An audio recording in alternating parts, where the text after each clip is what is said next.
Hey everyone, welcome back to the Sports Psych Show. Thanks so much for joining me. Today, I'm delighted to be speaking with Ian Leslie. Ian, it's great to have you on the show. Great to be here, Dan. Thank you. Really excited to talk to you about your book entitled Conflicted. We'll get onto that in a second. Why don't you introduce yourself to the Sports Psych Show audience to begin with? Sure. I am a writer and a journalist.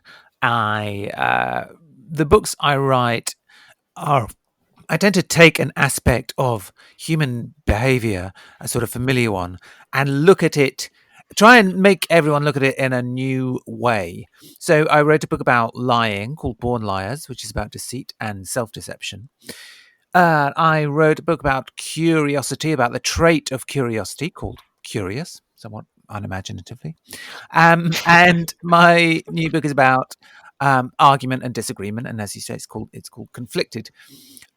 So I tend to talk to to experts from lots of different disciplines and different fields, and try and give a kind of 360 view of the trait, and then just kind of say, well, maybe we're looking at this the wrong way. And in each of these cases, I think we have been.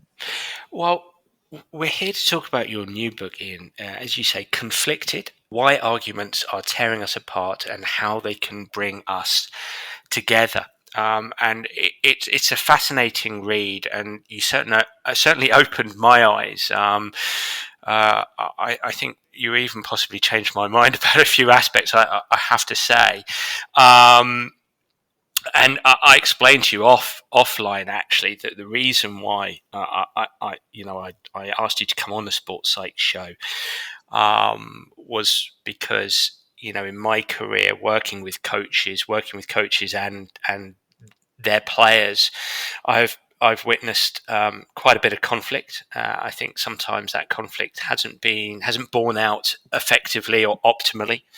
I've definitely worked with coaches who have felt that conflict is healthy in their coaching environment, but I haven't necessarily been convinced that they've laid the groundwork for optimal conflict. And this is what this book is really all about. So I'm excited to run through the book with you. I mean, just a bit of background, as you say, you write about specific topics. You've written about curiosity and lying. Why conflict? What brought you to this subject? Well, I started thinking about it, just observing all the terrible arguments that we have on social media, and everywhere in the kind of public discourse, and just the toxicity of so much of it in across the world, really. And I started thinking, okay, well, maybe I need to write about how we can discuss our differences without getting into argument and conflict like this. And I slightly sort of changed position as I started looking into it and thinking about it. I started to think, actually, the biggest problem, this kind of visible toxic conflict that we see on social media, is it's just sort of the tip of the iceberg. And the real problem is that, partly because we see that so visibly, it's so visible, we avoid conflict where we can. Actually, most of us are not, itching to get into vicious public fights with other people on issues, whether that's in public or at work. Most of us find it quite stressful and unpleasant, and will go out of our way to avoid it. But when we do that, we really miss out on the huge benefits of conflict and disagreement. And the first part of the book, I really kind of lay out what those benefits are. The way that it improves our thinking, it improves our decision making, makes us more imaginative, more creative. It's really, disagreement and conflict is really a way of thinking, and actually, I kind of make the case that it's the way of thinking. It's actually how we are designed to think, and the idea that actually thinking is best done by an individual, kind of in isolation, locked into some deep Rodin's thinker-like pose, is a bit of a myth. but because we find it, because we find it unpleasant and stressful, we tend to avoid it, and we just can't do that. If that ever was an option, we can't do that anymore, because we're now in this much less hierarchical world where everybody has a right to speak and everybody expects to be heard, right? It's a much more diverse, egalitarian kind of discourse, whether that's politically speaking or really, at work and at home. And in the sporting context, we've seen that. I'm not a sporting expert like you, but I read a bit about football, and I know that it used to be the case that the more kind of autocratic style of management was much more effective. So the manager could eventually, effectively kind of say, "This is the way it is, boys, and if you don't like it, get out of the club, and I'll scream at you until you realize you've got to get into line." Yeah. And that just doesn't work anymore. The hierarchy is not nearly so fixed as it was. Players expect to be treated as something like equals, and certainly expect to have their point of view heard. And you see that change in dynamic reflected in the home, whether it's between the husband and wife, or parents and children. You see it reflected in the public discourse, in all sorts of different institutional political contexts. So we're in an environment now where disagreement and conflict is absolutely kind of necessary, but nobody trains us in it. Nobody says, here's how to do it well. And nobody says, you can actually do this really badly, or you can do it really well. It's up to you. How do you want to do it? And as a result, we do it kind of unthinkingly and often really clumsily. And then we get feedback on it because it goes badly. We think, oh, that didn't go well. I won't do that again. And of course, you get stuck in this cycle of avoidance. So really, the mission of the book is to say, look, we've got to think about disagreement more. We've got to think about it as a skill that you can practice and refine and learn, and then we'll be in a much better place to unlock all the immense benefits of it. Well, as you mentioned there, disagreement as a skill. And I do want to spend the majority of today discussing with you your practical ideas around rules of productive argument. But just to speak briefly about how you open the book, there's an interesting, for me, you lay out an interesting juxtaposition in as much as we're embroiled in technology that probably is an enabler of a form of conflict. You mentioned that social norms don't necessarily apply online because you're in a room, you're in your office, you're tapping away on Twitter or Facebook or whatever. You're not ensconced in social cues around you, and so perhaps you can feel a little bit more comfortable disagreeing. But often that's in a very maladaptive way online. Whereas when you come to talk about the workplace, being passive aggressive is probably the most common temperament, if you like, in the workplace. It's an interesting juxtaposition, isn't it, Ian? Yes.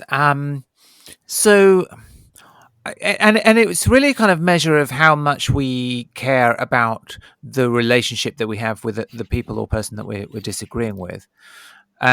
So online, you really don't have much of a relationship often with the people that you're arguing with. They might be complete strangers, or they might be just a kind of a name and an avatar on a screen. And therefore, the slide into kind of acrimony and hostility, sarcasm, and so on is much quicker, because we don't really instinctively, we don't have much of a sense of investment in the relationship, and the disagreement becomes all about the disagreement. The conversation becomes all about the disagreement. When that happens, things tend to go badly.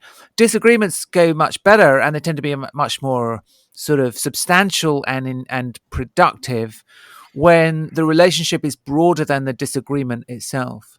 Actually, somebody in a technologist and entrepreneur remarks that some of the best he's American, and he was just commentating on the extreme political polarization of the country between Democrats and Republicans. And he remarked that actually some of the best conversations about politics that he's seen take place on sports forums. and whether it's a forum dedicated to a particular sports franchise or particular sport.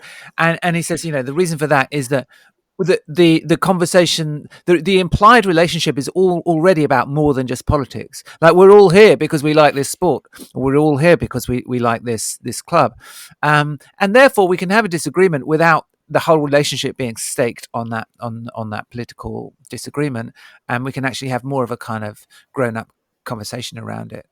So it's just an interesting example of how disagreements go well when the conversation is kind of has a wider bandwidth and a kind of multi-channel aspect to it. When it all becomes focused on one thing, then it quickly goes into hostility. In the workplace, it's almost the opposite problem. People get so worried that they might kind of damage their relationships with people at work that they kind of they shy away from open disagreement. But the problem with that is that the differences don't go away; they just become submerged into what you called it passive aggression, right? And passive aggression is, of all the different forms of conflict and interaction that organizational psychologists study, it's the one that apparently has no benefits whatsoever, right? So there are benefits of just being very calm and talking everything through. That there are benefits of actually getting into quite heated confrontation and argument. There's really hardly any benefit of passive aggression, because what it does is it submerges the differences and turns them into this kind of acid that quietly corrodes the relationships, and at the same time you're not getting any of the benefits from actually talking through the issue. So you're not getting the cognitive benefits, and actually you're damaging the relationship, albeit in a kind of silent, offstage way. So yeah, they're interesting because they're really kind of like two different problems at the opposite ends of at polar ends of each other. And in the section where you talk about conflicts in the workplace, you introduce the notion that management scholars differentiate between task conflict and relationship conflict, and that we probably are better served developing arguments around tasks rather than making those arguments personal, essentially. And you actually refer to challenge and threat states, which is something that's come up quite frequently on the Sports Psych show. So essentially, make the argument about the task and not too personal. Yeah, which is easier said than done. But yeah, the essential structure of any conversation, really, but particularly in a dispute or disagreement, is there is the kind of above ground level, which is the thing that we are talking about. In relationship science, it's sometimes called content, but in organizations we talk about the task. And that is, if you have to say what was the argument about, you'd say, well, we were arguing about X, Y, and Z, and it was all kind of verbalized. The relationship conflict is kind of non-articulated, and it's underneath the surface, and it's about what you think about me and what I think about you, and what we all think about each other. It's about the relationships in the room, right? It's about the different kinds of status. It's about likability and respect, and it's not part of that kind of above ground conversation. However, if the relationship level, if that relationship conflict is not settled in some way, if it's not kind of secure and stable, it will just erupt into the task conversation and derail it in all sorts of different ways. And when task conflict is going badly, when task disagreements are going badly, it's because that relationship level has not been settled in some way, and people start getting very emotional, hostile, irrational, or just as often they become silent. They just say, I don't want to get into this at all. And so, yeah, a lot of the kind of ways to make a disagreement go well are about finding ways to settle that relationship. level. And you can do that as individuals, taking part in the disagreement.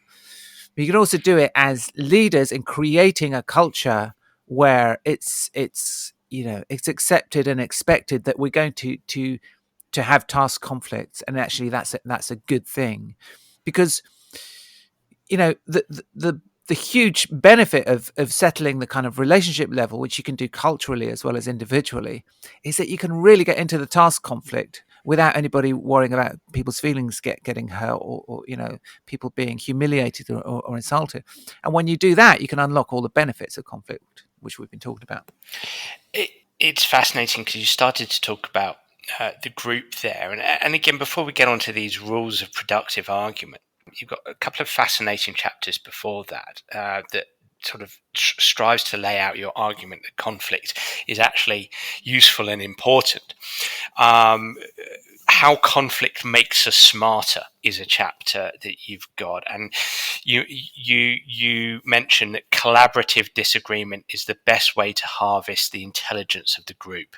I love that sentence, and it really got me thinking that that actually this notion of conflict can be useful to the group, to group intelligence, for us to move forward as a group, as a team, if you like.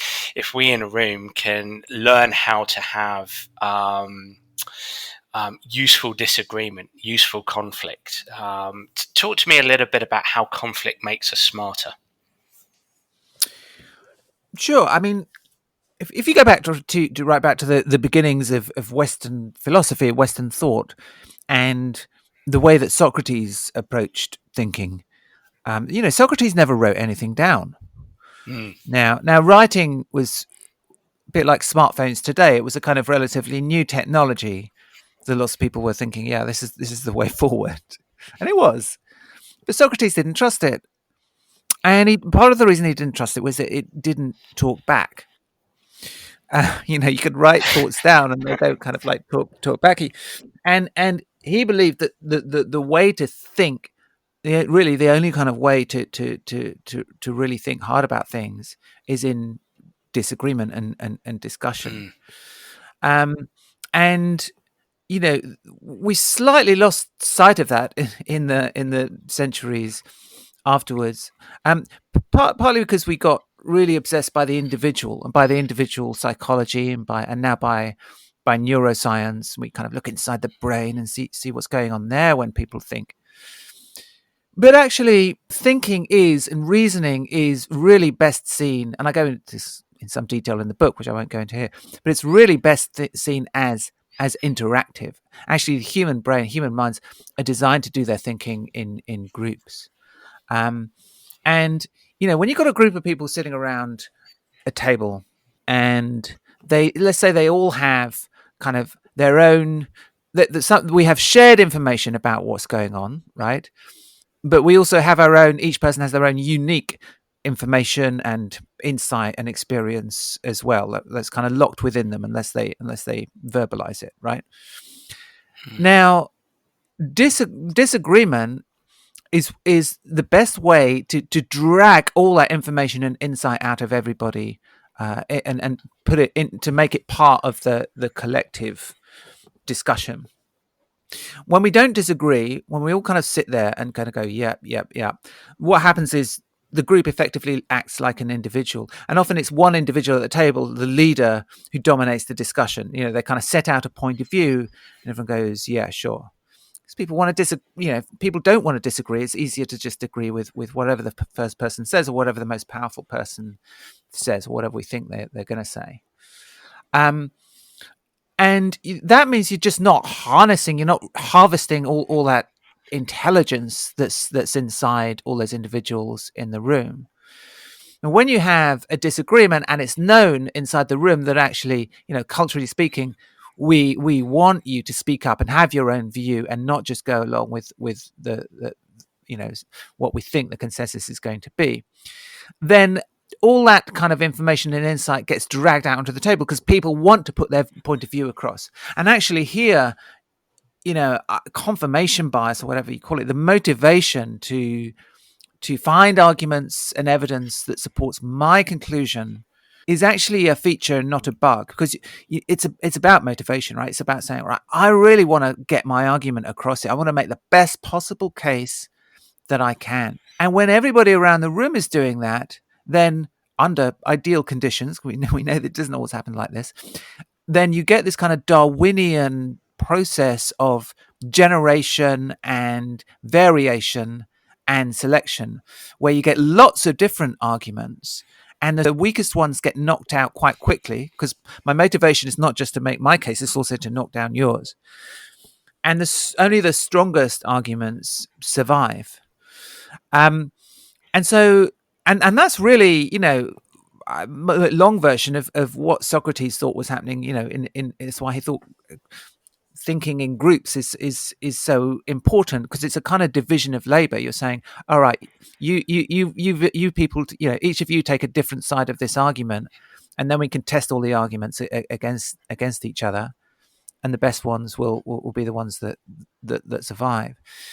So yeah, that's what I mean about harvesting the collective intelligence of the group. But as we'll see, it only kind of really works like that under certain conditions. Broadly speaking, everybody's got to have a collective goal. We all got to understand that ultimately, I'm not just here for me, and what matters is not that I am right, but that we are right as a group. And that dissent has to be authentic. I think you've referred to the work of Charles Nemeth, that an inauthentic voice might not be an effective way to disagree. Yes. I mean, it's not an entirely kind of sharp distinction, this, but I think it's an interesting one, which is when companies or teams kind of say, okay, let's have a devil's advocate to put the other point of view, and somebody kind of puts the other point of view. That doesn't work as well as when there is somebody who genuinely has a different point of view and really feels it, right? And the rest of the group can tell that he or she is invested in it and is emotionally kind of invested in it. Otherwise, it becomes quite artificial. And this is a kind of broader theme of the book, which is, although I'm kind of giving guidelines and in inverted commas, rules of productive argument, it doesn't work if it's just a series of techniques. Emotion and being invested in your argument and in your point of view, and allowing everybody to do the same is a really important part of this process, right? It can't just be a kind of dry academic exercise where we're making hypotheses and then interrogating them. The best arguments are quite emotional and sometimes quite heated and even confrontational from time to time. Obviously, you can go too far with that, but I think it's a bit of a myth that actually, if we just take the emotion out of this disagreement, we can just get down to. No, it doesn't really work like that. Actually, emotion is part of how we think, right? We actually think better when our heart and soul is in an argument than when we're just trying to be kind of logic machines. And you mentioned the story of Warren Buffett. Actually, he has a potential solution that might almost seem a bit more cerebral, or motivation via external rewards. He advises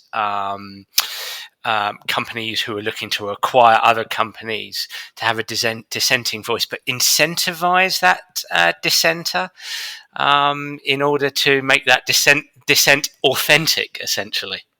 Yeah, exactly. So when companies consider takeover bids, they hire Goldman Sachs or whoever to advise on the acquisition. And the obvious problem with that is that the bankers have a strong incentive to say, let's do the deal, because they're going to get more money that way. Yeah. So Buffett's suggestion is, well, let me quote Buffett here. He says, "It appears to me there's only one way to get a rational and balanced discussion. Directors should hire a second advisor to make the case against the proposed acquisition, with its fee contingent on the deal not going through." And the really kind of genius bit of that approach is the fee. That means that director has a real, or that outsider has a real kind of authentic incentive to make as strong a case as he or she can make. So, in other words, you actually want that person to be biased. And a lot of this is saying, okay, the point is not to kind of try and be unbiased in our thinking, which is Daniel Kahneman, who kind of obviously done the leading work on cognitive biases. Even he says that's very hard, if not impossible, to kind of be an unbiased thinker. All you can do is recognize them. And what Buffett is doing there, and the kind of approach I take generally in the book, is don't try and be unbiased and kind of super rational and logical and so on. Just design the arrangement of biases in the room so that you get the best possible clash of the best arguments that you can, right? So that's why collective, group thinking is so important. You're setting off biases against each other, which you can't do if you're just an individual. I suppose to close that chapter off, I love what you say, that Socrates and Buffett understand that intelligence is interactive. It's a group thing. And then you move on to your next thesis. Again, before we get on to the rules, your next thesis is that conflict can inspire us. Again, a fascinating section. Ian, what do the Wright brothers and the Rolling Stones have in common? Right. So as everyone knows, the Wright brothers in the early part of the 20th century invented the aeroplane, or at least kind of performed the first manned flight. And it's a remarkable story. We were so kind of used to that, knowing that actually when you look at it again, you go, wow, how did they do that? I mean, they were not, lots of people were working on this problem at the time around the world, right? And you had, great minds, great sort of engineers and scientists and people attached to corporations and institutions. And they were all beaten to it by these two guys who had no serious qualifications whatsoever. They were just two young guys who ran a bike shop in Ohio, and who were just amateurs at this. And together, the two of them got there. And a big part of the reason that they were so brilliant as a team was that they were absolutely ferocious arguers with each other.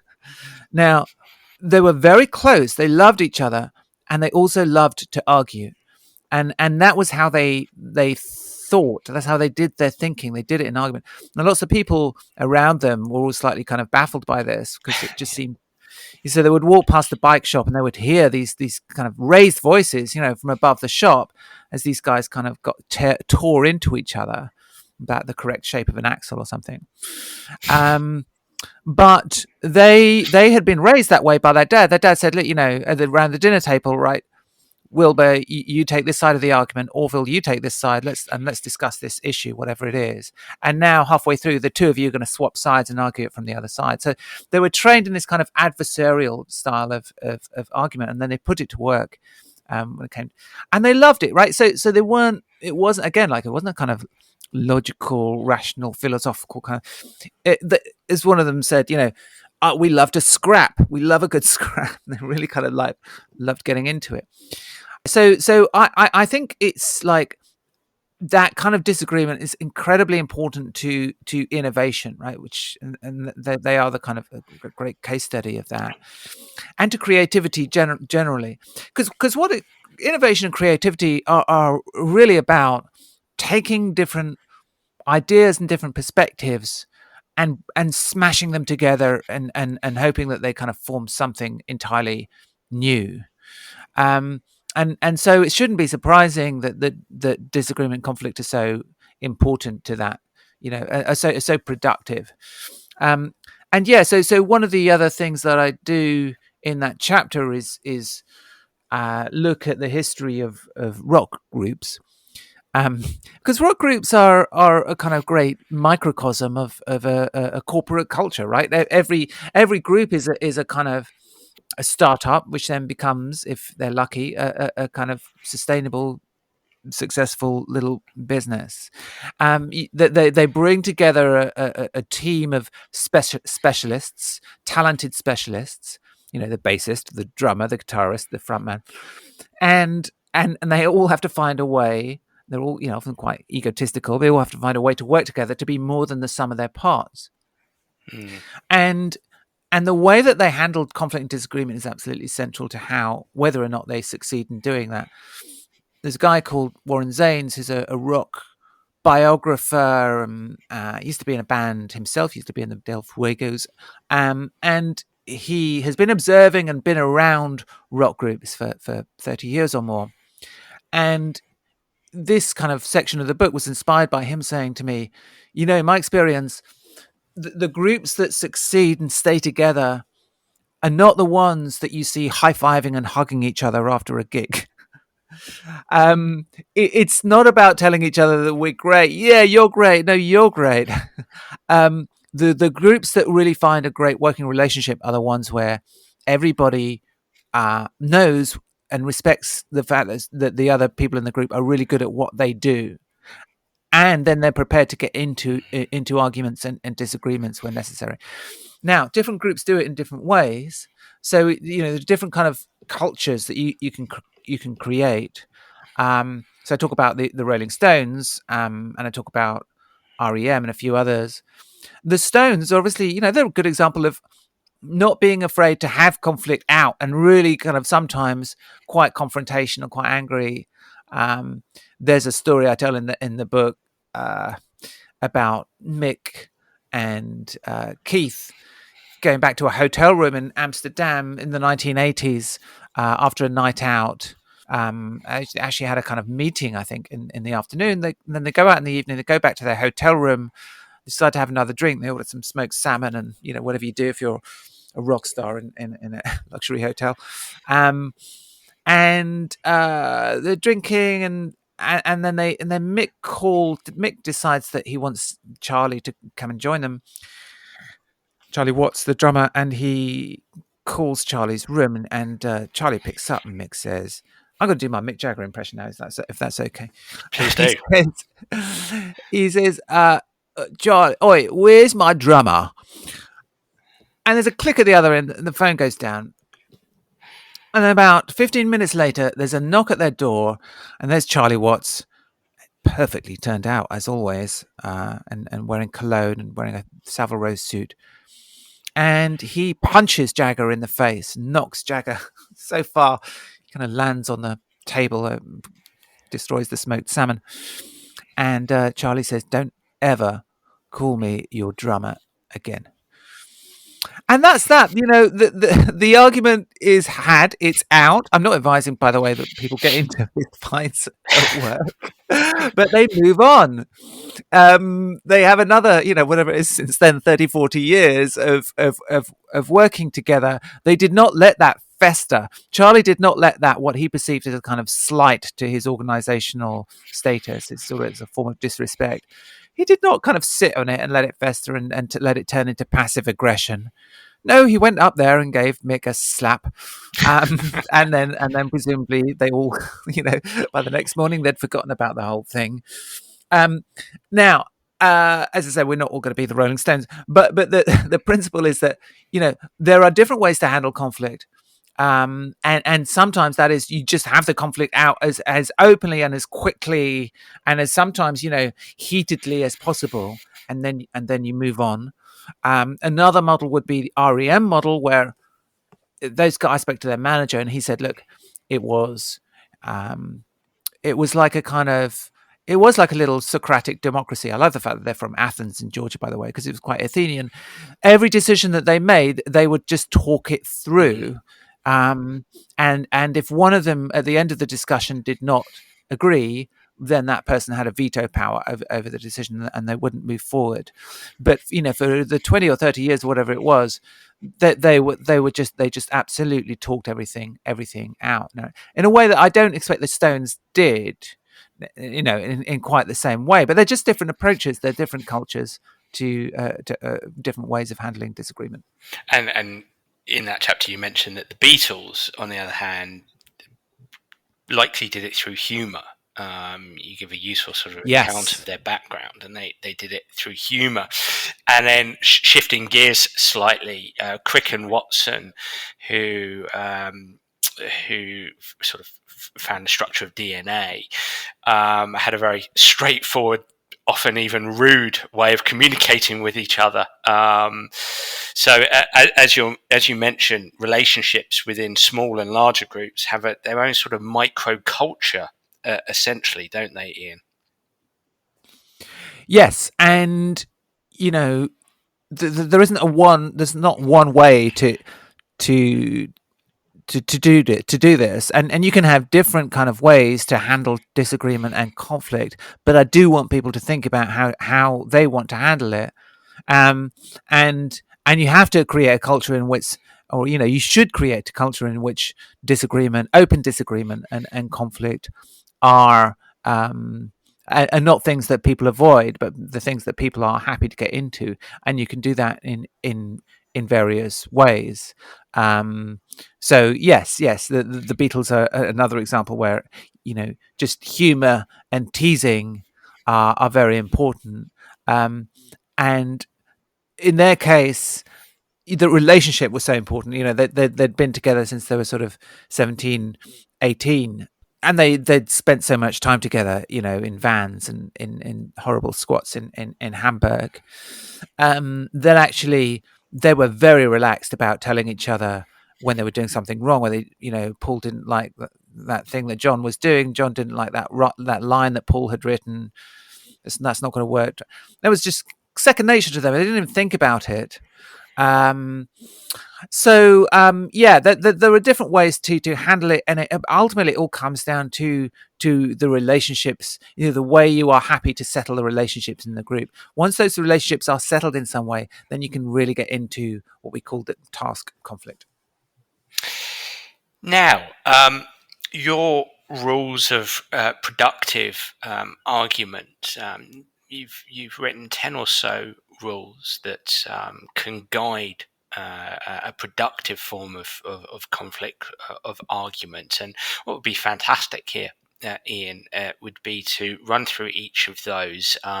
I'll sort of introduce them, and if you'd like to comment on each one briefly, that would be absolutely fantastic. I mean, I think each one offers a really useful guide for coaches to start considering how they might bring productive argument into their own coaching culture. And you begin very much at the beginning by emphasizing the importance of connecting. That first rule is first connect. And you mentioned, before getting to the content of the disagreement, establish a relationship of trust. A few thoughts there, Ian, would be great. Yeah, so this goes back to what I was saying earlier, which is you can't let the disagreement just be about the disagreement. You have to find there has to be some wider sense of the relationship that actually you and I have a relationship which is beyond just the thing that we are disagreeing about. That's actually going to make the disagreement. You're going to be more relaxed about the disagreement, or it's certainly going to go better if that's the case. So finding some sort of point of human connection, whether or not that might be just something that you agree on in terms of the negotiation that you're having. So Henry Kissinger talked about, in a negotiation, you start with the areas of agreement and then you move to the areas of disagreement. When you talk to a divorce mediator, people whose job it is to try and stop couples from tearing each other apart in the courts, they say, well, how can we come to an agreement here? Divorce mediators will say, when they sit down, I'll try and start with something that they agree about before we get into the tough parts, right? So just talking about the fact that we agree that the kids are the most important thing here, or just one of them said to me, sometimes they can't agree on anything. And I'll say, can we just agree that we are in this room together? And they'll say, yeah. And he said, look, even that, I'll take anything, right? Yeah. That's has to be our starting point, is what is the thing that we are agree on, and let's then start moving outwards to. So that's one way of doing it. Another kind of way of connecting is just to show that, send some signal that you like and or trust the person that you're talking to. That's immediately going to lower their defenses. So I talked to hostage negotiators, and hostage negotiators are they don't sort of pick up the phone and say, okay, so how are we going to get these hostages out, or how are we going to resolve this crisis, whatever it is, because it's not always about hostages. They don't get straight into it. They pick up the phone, and the good ones, anyway, the ones that are trained, they will say something like, hey, look, first thing I want to say is I just want to express our gratitude for the way you've been handling this so far. You've been calm. I can see that you're in control of this situation, and really appreciate that. Okay, so let's talk about what we're going to do. Right, so that's my kind of précis of it, but that's the structure of it, right? They kind of say, right, first of all, let me establish that this guy is that I have some respect for this guy, because otherwise the hostage taker is going to be feeling very insecure and worried and worried about that they're going to be humiliated in some way, and that's going to make them incredibly difficult to have a conversation with. So I need to settle them down first, and then we get into it. And you can apply that conversation, that principle to any kind of disagreement. How can I find a way to lower the other person's defenses, to settle them down before we get into the tough part of the conversation? Ian, it's fascinating because in the world of coaching, you do deal with a lot of disagreeable players, largely because there are plenty of disagreeable people on the planet. And you actually talked to this earlier in the book around the personality continuum of the trait of agreeableness. And when people are low agreeable, they tend to like their own way of doing things, and if we're talking in sporting terms, going about their sport in the way that they like it. And I just think I think that's such an important first step to take for coaches, is even that question, well, what do we agree on? Let's actually formulate some agreement here, because there will be some things when you're dealing with somebody who might be perceived to be uncoachable, if you like, or tough to coach, or a challenging individual that a coach feels like they have to drag into their office. And rather than attacking straight away, which tends to historically have been the norm, it's actually starting from a position of, well, let's establish what we do agree upon, Ian. So I just think it's so pertinent for coaches, that first step. I really do. Yeah.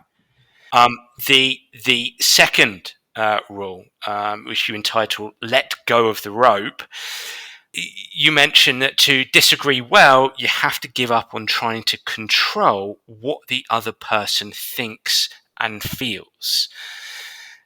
Tell us a little bit about that. Yeah. So, have you ever said to somebody, "Hey, look, just calm down, okay"?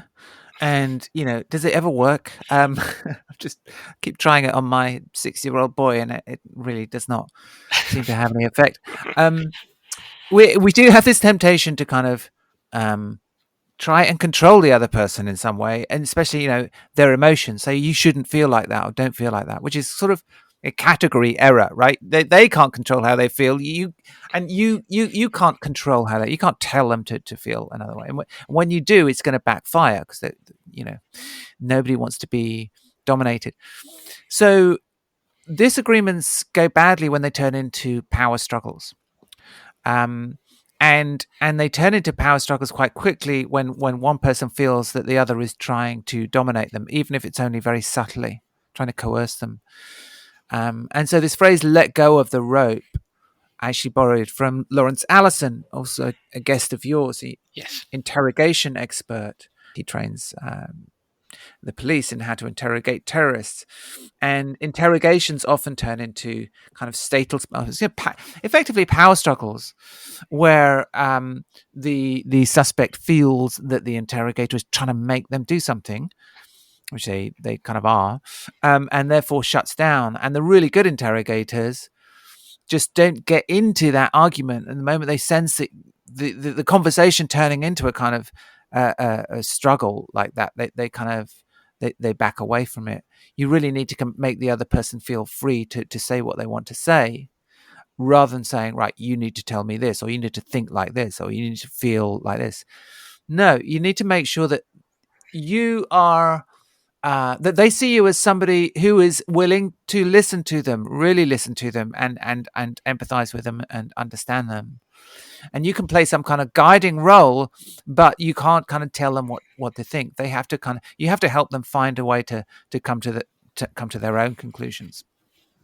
Rule number 3, give face. Disagreements become toxic when they become status battles. The skillful disagreeer makes every effort to make their adversary feel good about themselves. It feels like you've spoken a little bit to this already, but very much you talk a little bit about the work of Goffman here and Goffman's face work, and that's very much having a game face for the given situation with the person who's in front of you, essentially.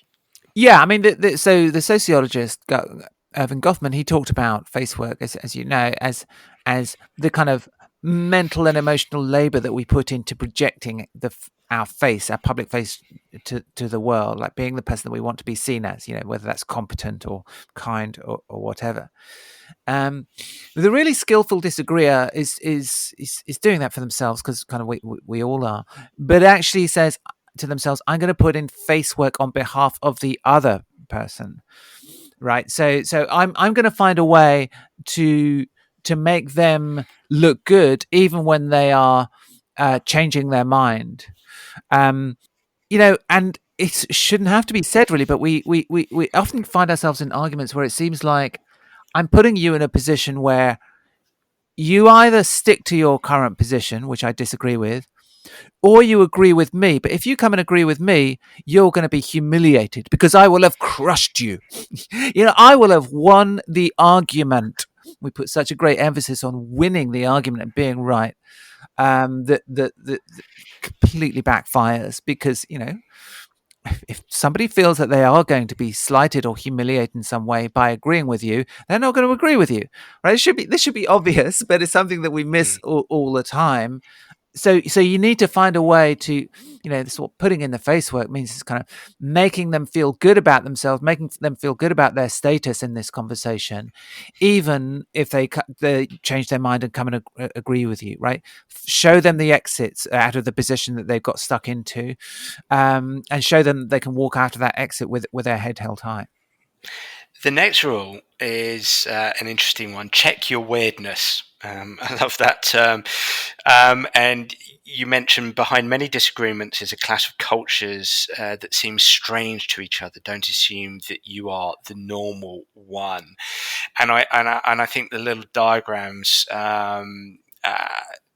built by linguist Richard Lewis, these diagrams that represent how different nationalities negotiate, is worth the purchase of the book, Ian. I really do. I looked at them and chuckled. How different nationalities go about their negotiation. Culture really matters when it comes to disagreement, doesn't it? Yeah, and that's it's fascinating, but we know that Americans and Germans and Chinese and English people all have different cultures, and that they all approach conversations and negotiations differently. But we still don't be able to, it's hard for us to get over that, because even though we kind of know that rationally, when we're actually in it, we often forget that, and we just think, well, this person's behaving really strangely, or this irrationally, or aggressively, whatever. Actually, no, you're just dealing with somebody who's got a different set of cultural norms than you. But I wanted to extend it beyond these kind of just national kind of cross-cultural conversations to any conversation. Could be cross-cultural, right? Two people from the same country, two people from the same town can come from different cultural backgrounds, and one of the cultural differences, I think, that I kind of zero in on in that chapter is education. Quite often conversations are happening between one person who's kind of highly educated and has been to university and got a postgrad and so on, and has become trained, therefore, in a certain way of speaking and thinking in a particular culture, right?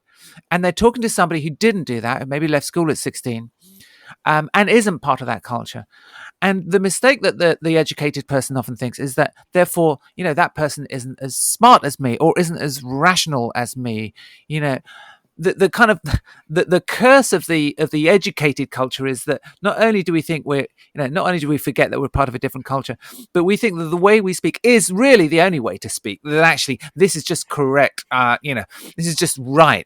I've just learned to think properly. I'm analytical. I'm logical, which is a real kind of blind spot, because we forget that actually people who haven't been through that mill are actually very smart in lots of different ways from us. They just don't kind of express it or articulate it in our particular cultural way. And so understanding that actually the way you think is actually quite odd, right? It's a minority of the world that thinks in this kind of analytical way, and that the anthropologist Joe Heinrich has written a whole book about this. Western is weird as an acronym for Western European industrialized, rich, democratic citizens. It's actually kind of small part of the world's population, but we just think we're normal, and that everybody who else, it's everybody else that's weird, which is the opposite of the truth. So yeah, that's like whatever conversation you were in, whatever culture you're from, remember that you might be the weird one here, not them, and think about it that way. And the potential solution lies in the next rule, which is you urge people to get curious. You mentioned that the rush to judgment stops us listening and learning. Instead of trying to win the argument, try and be interested and interesting. Yeah. So my previous book was about curiosity, and I thought I was writing a completely different book this time, but actually there's a strong kind of running theme between the two, because curiosity, when you really get interested in the other person, that stops it becoming this kind of back and forth power struggle. And if you can get them interested in that way, you actually kind of short circuit the kind of hard conflict part of the relationship conflict, if you like. Because they go, oh, really, that's interesting.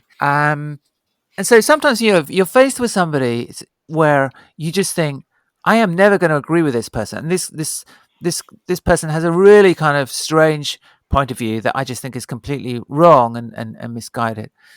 Now that's okay. You don't have to tell yourself, maybe if I engage, maybe I'll change my mind. You probably won't. But what you can do is say, well, but I can be interested in this person. Like, how did they come to think about this? Like, what was the process that got them here? Maybe I'll talk about that. And actually, just talking about getting them to talk about that, you'll learn something from the conversation.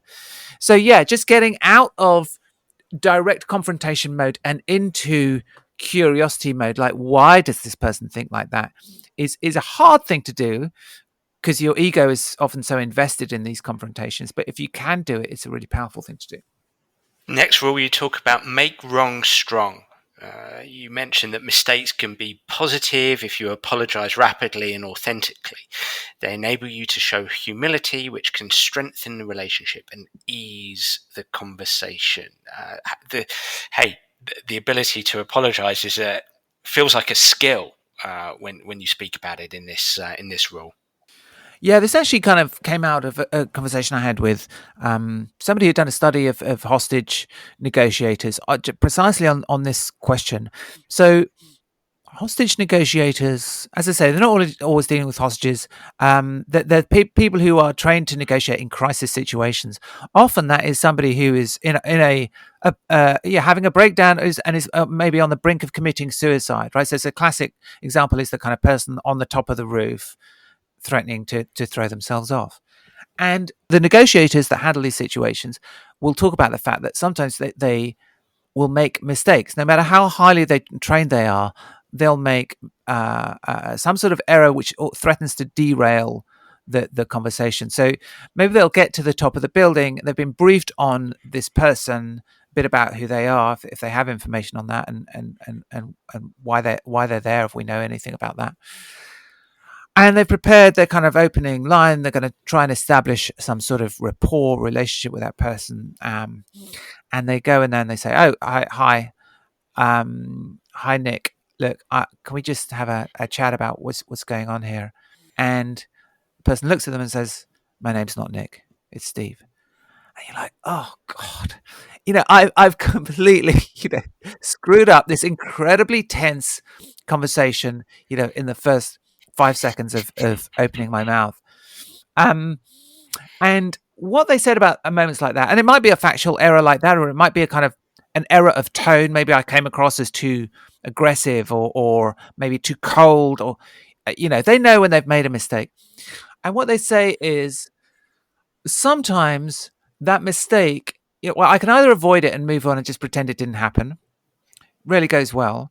What usually goes much better is if I openly acknowledge my mistake and I apologize, and then maybe we actually discuss the mistake. So why did I do that?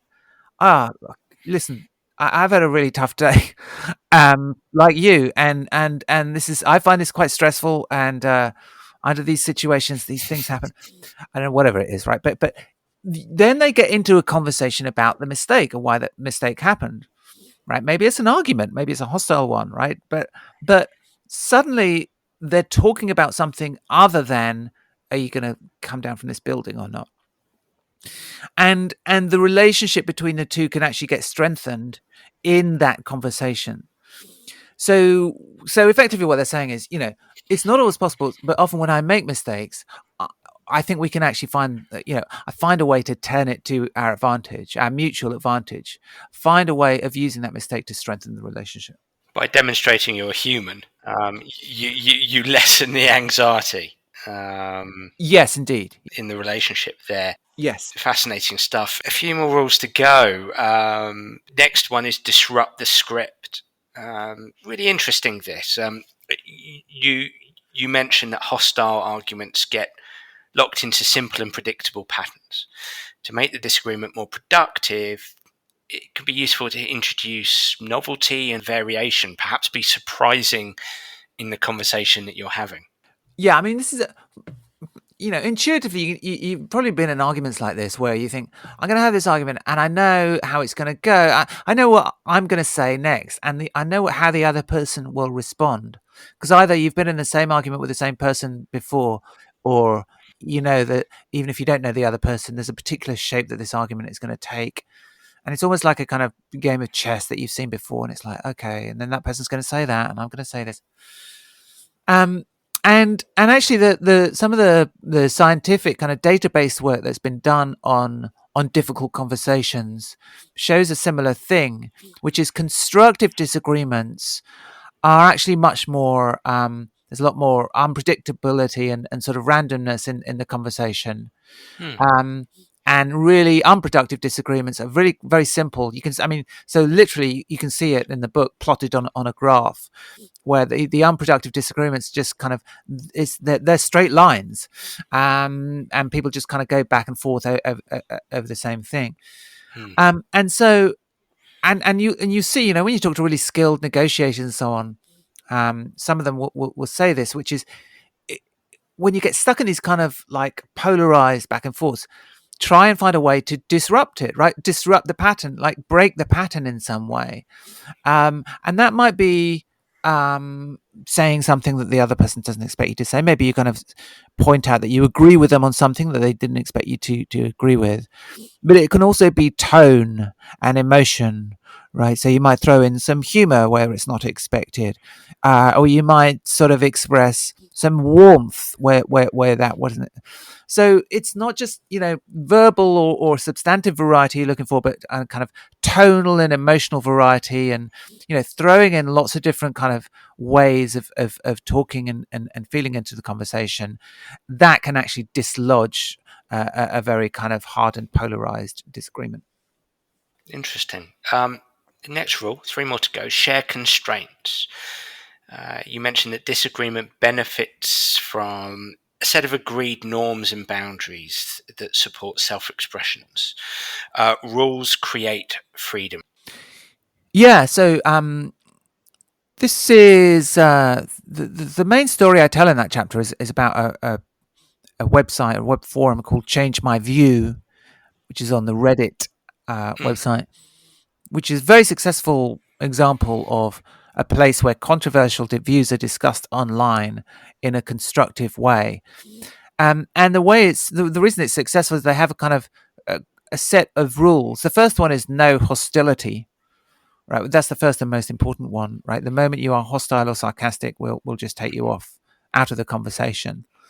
But there are others, and it's really interesting to kind of read about it.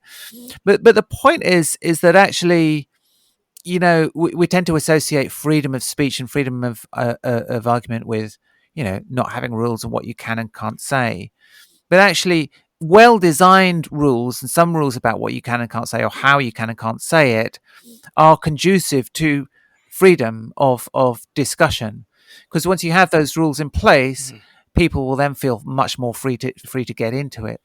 And although I'm not a big fan of kind of lots of HR regulations on what we can and can't say, it is, to a certain extent, it can be helpful for leaders to say, okay, this is how we approach disagreement. Here are a few rules of how we do it.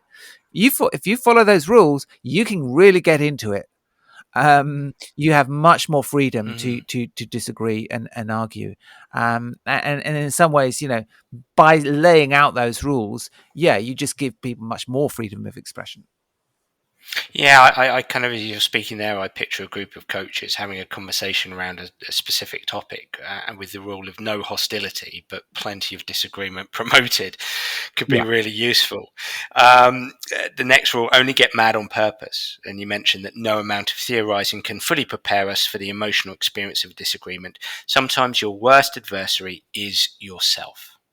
Yeah, so the conflict is always, to some extent, internal as well as external, and the same basic rules agree whether you're talking about conflict in a group or conflict within yourself. And a big part of the reason I wrote this book was that disagreement is sometimes talked about this kind of as this kind of like almost like an Oxford seminar where we're all going to propose different views and it's all going to be terribly reasonable.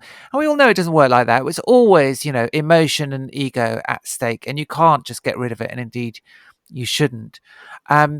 And a big part of it is, you often find yourself, even if you've read this book or lots of kind of books on how to do it well, you'll find yourself in a battle with your own ego and your own status where, a little bit of you says, but it's really important that I win this argument, that I'm being seen to be the strong one in the group, and my status is under threat, and so on. And when you're in that situation, it's almost like you have to kick the argument upstairs to a higher part of your brain and say, okay, I can just go full bore and try and attack this person or humiliate them or whatever. What is that going to accomplish? If I'm going to be hostile, I need to do it on purpose. Maybe I do want to humiliate this person, right? Maybe they deserve it. And maybe it'll be good for the overall cohesion of the group if I do, right? I would have thought there are very few circumstances in which that is true, but maybe that is true sometimes. But at least do it consciously, do it strategically. That what most often happens is that people are hostile and humiliating just impulsively and then regret it afterwards. Now, last but not least, your golden rule: be real. All rules are subordinate to the golden rule: make an honest human connection. Yeah, so it's a little story in the book, but it's actually one of the ones that kind of resonates most in my mind. Was I spoke to a very thoughtful, smart policeman who works in Cardiff, who's given an awful lot of thought to how to build rapport with people, on the beat, on his beat, right? And he said, I try and let them know that I care about them before I say, okay, we need to go down to the station here because you've taken a drugs overdose, whatever it is, and you're in trouble. We need to get you to hospital, or whatever it is. And he tries to form a relationship, all the things that we've been talking about, right? He tries to kind of form a relationship with them and then say, okay, let's go, as opposed to some sort of Neanderthal kind of threatening them and so on. And so we talked about that, and it was really impressive. And then towards the end, he said, but you know what? There are no rules here, really, because one of my bosses is this kind of big Welsh rugby playing guy. And I'll be in there kind of trying to form a rapport with this person who's taken a drugs overdose so we can get them to hospital. And he will just walk in, burst through the door, and start shouting at them and saying, "Listen, we're going to get you to hospital now, otherwise you're going to die. I'm very busy today, okay? I don't want to have to waste my time trying to persuade you to save yourself. Stand up, let's go." And the guy I was talking to said, and the thing is, it really works. And they always respond to him, and they actually kind of, they like him. And he said, "I can't do it that way." And I always think when he comes in, I was thinking, "Oh, he's going to ruin all my good work." But he does it, right? It works for him. And it's the thing about it is that it's authentic, right? He's not, they never sense that he's trying to subtly manipulate them, right? Because he's out there saying, "Come on, let's go." Without actually being nasty or rude. He's just like very blunt and straightforward. And that kind of led me to think, actually, we can follow all these rules, and I obviously think they're good rules, otherwise I wouldn't put them. But the most important one, and the one that kind of underlines all of them, is be real, be honest, mean it. You can't just say, "I'm going to be curious about this person and try and get them to feel that I'm listening to them," because it's a technique. You have to be actually curious about them and be interested in them. You have to do these things genuinely, because people can tell when you're trying to play them, right? When people can tell when you're trying to use your rules or your techniques, and the moment they sense that, they push back. And so, above all, do it genuinely. Brilliant. And to mention that policeman is none other than Stephen Rollnick's son, Stephen Rollnick, the motivational interviewing guru. Absolutely. Yes. Who's been on the podcast actually and is making great Ah. waves at the moment in sport and sports coaching. So, Ian, just absolutely fascinating. And I just think, to close from my point of view, I just recommend this book to all coaches, because we live in a world where, whether it's social media, going back to our initial conversation, it's social media, and we're having a lot of debates on there, and sometimes they go slightly awry, and having better conversation on social media. I think groups of coaches having more robust conversation with the kind of rules that you've spoken about can be important, and also coach athlete relationships, which are absolutely vital for growth and learning and performance and engagement.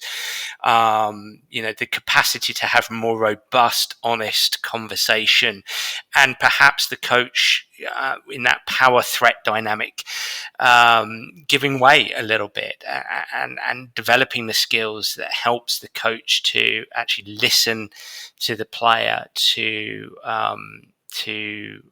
push back, but to push back in a manner that doesn't reduce status or increase threat or anxiety or anything like that, is very much the 21st century coach, in my opinion, Ian. So thank you so much for giving up your time today to talk about your book. I mean, to finish off, I know you're on social media, you're on Twitter. How can people follow you, and how can people purchase your book? Well, they can purchase the book at in all good bookstores, and all bad bookstores too. I'm on Twitter at Mr. Ian Leslie, and I have a newsletter called The Ruffian. You can get the details in my Twitter bio, or just Google Ian Leslie, The Ruffian. And in that newsletter, every week or two, I send out lots of interesting links and thoughts on what's going on. It's just a kind of brain stimulation. So yeah, thank you very much for having me on. Thank you so much. I will be signing up to that newsletter, and I would love, towards the back end of the year or even next year. I know it's been a bit of time since you published your book on curiosity, but again, like conflict, it's a crucial skill for coaches. So I would love to have you back on to talk about that, or an upcoming book. So that would be great. Well, everybody, I really enjoyed that podcast, and I'd love to hear what you, the listener, thinks. So please do get in touch via Twitter or Facebook or through my website, danabrahams.com, to tell me what you think of the Sports Psych Show. And if you do have any suggestions, I'd be delighted to hear them. I'm already looking forward to next week's episode. Bye for now.